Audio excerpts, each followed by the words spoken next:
Assalamualaikum warahmatullahi wabarakatuh. Perkenalkan, saya Amanatul Hasanah dan rekan saya Nova Andriani akan mempresentasikan tentang Hymenopletis nana. Hymenopletis nana merupakan parasit yang termasuk dalam kelas Testoda yang hidup dalam usus manusia dan dapat menyebabkan penyakit Hymenoplepiasis nana atau the dwarf tapeworm infection. Hymenopletis nana tidak memiliki hospes intermedier sehingga disebut dengan non-obligatory intermedier, sedangkan hospes definitifnya adalah manusia dan tikus untuk habitatnya yaitu di usus manusia atau di usus tikus. Taksonomi Hymenopletis nana termasuk di dalam kingdom Animalia, filum Platyhelminthes, kelas Cestoda, ordo Cyclopidea, famili Hymenolepididae, genus Hymenopletis, spesies Hymenopletis nana. Morfologi. Ciri-ciri cacing dewasa. Cacing dewasa mempunyai panjang 25-40 mikrometer, lebar kurang lebih 1 mikrometer, terdiri atas kurang lebih 200 proklotid. Pada skoleks terdapat rostelum yang bersifat refraktil atau dapat ditarik dan ditonjolkan, dan mempunyai 20-30 kait-kait serta mempunyai 4 batil isap. Porus genitalis terletak unilateral dan pada tepi anterior dari tiap-tiap segmen. Proklotid matur berbentuk seperti trapesium, terdapat 3 testis dan 1 ovarium yang bilobus. Proklotid grafit terdapat 80-100 telur tiap segmen.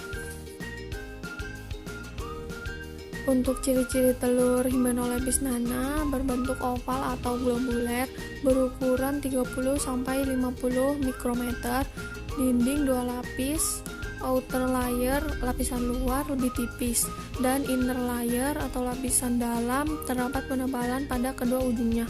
Masing-masing mempunyai 4-8 filamen. Di dalam telur terdapat heksaken embrio. Berikut adalah gambaran cacing dewasa dan telur cacing Hymenopletis nana jika dilihat di bawah mikroskop.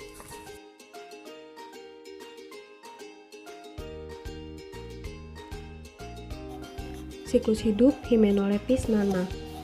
Telur parasit yang berembrio keluar bersama tinja, lalu telur tertelan oleh serangga, kemudian berkembang menjadi cisticercoid. Manusia dan hewan pengerat terinfeksi ketika telur berembrio atau cisticercoid tertelan. Lalu telur melepaskan Onchospheres atau larva heksaken. Kemudian larva heksaken menembus fili usus dan berkembang menjadi cisticercoid. Lalu masuk ke dalam lumen, melekatkan diri pada mukosa dan berkembang menjadi cacing dewasa dalam waktu 10-12 hari. Cacing dewasa berada pada bagian ileum dari usus halus. Lalu, telur keluar bersama tinja ketika keluar dari proklotid grafit atau ketika proklotid grafit hancur dalam usus halus.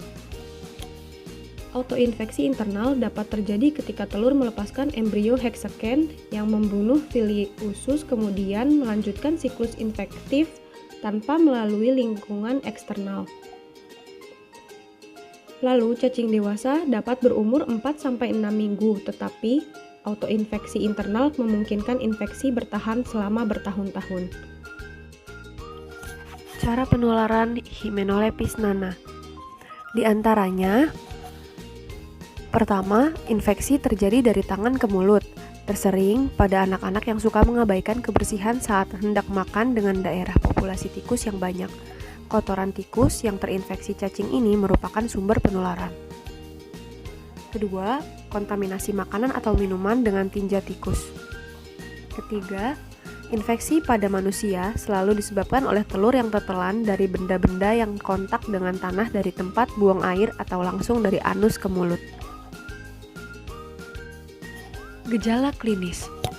Infeksi parasit Hymenopletis nana paling sering terjadi tanpa gejala. Jika sudah iritasi kronis pada mukosa usus dapat mengakibatkan keracunan dengan gejala-gejala seperti diare, enteritis, katalaris, dan alergi. Infeksi berat dapat menyebabkan lemas, sakit kepala, anoreksia, sakit perut, dan diare. Cara diagnosis himenolepiasis nana bisa dilakukan melalui dua pemeriksaan, yaitu dengan feses apabila ditemukan telur atau bagian dari cacing dewasa, dan dengan darah melalui pemeriksaan jumlah eosinofil sebagai pendukung. Biasanya pada kasus infeksi akan meningkat 8-16%. Pencegahan himenolepiasis nana dapat dilakukan dengan cara cuci tangan sebelum makan, cuci, kupas, atau masak sayuran dan buah-buahan sebelum dimakan, dan mengajarkan kepada anak-anak untuk selalu memakai alas kaki jika bermain di tanah dan tidak lupa untuk melakukan cuci tangan setelahnya. Pengobatan himenolepiasis nana biasanya dengan menggunakan praziquantel, niclosamid, dan nitazosanid. Sekian presentasi yang dapat kami sampaikan, kurang lebihnya mohon maaf. Wassalamualaikum warahmatullahi wabarakatuh.